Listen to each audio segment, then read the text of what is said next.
অনূর্ধ্ব-19 Zimbabwe try nation সিরিজের প্রথম ম্যাচে দক্ষিণ আফ্রিকার বিপক্ষে রুদ্ধশ্বাসে এক জয় তুলে নিয়েছে বাংলাদেশ। বাংলাদেশকে একেবারে খাদের কিনারা থেকে জয়ের বন্দরে ফিরিয়েছে বাংলাদেশি অলরাউন্ডার শামীম বাশির। শেষ পর্যন্ত তিনি 39 বলে 45 রানের অপরাজিত এক ম্যাচ জয়ী ইনিংস খেলেছেন। প্রিয় দর্শক, আপনারা যদি দেখেন, বাংলাদেশ 105 রানের মধ্যেই তাদের 9 উইকেট হারিয়ে ফেলে। এরপর জয়ের জন্য প্রয়োজন ছিল আরও 20 রান, তবে হাতে ছিল কেবল শেষ উইকেট। দক্ষিণ আফ্রিকার প্রয়োজন ছিল একটি উইকেট, আর জিততে বাংলাদেশের প্রয়োজন ছিল 20 রান।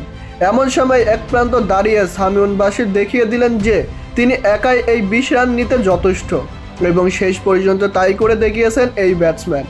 বাংলাদেশ দলকে দুর্দান্তভাবে জিতিয়ে তিনি দারুণ এক কাজ করেছেন। এটা ছিল একেবারে অবিশ্বাস্য এক ম্যাচ। এভাবে শেষ উইকেটে বাংলাদেশ 20 রান তুলতে পারবে, যেটা অনেকেই কল্পনাও করতে পারেনি। প্রিয় দর্শক, শামীম বাশিরের জন্য সত্যি অভিনন্দন। তিনি যা দেখিয়েছেন তা ছিল একেবারেই অবিশ্বাস্য খেলা।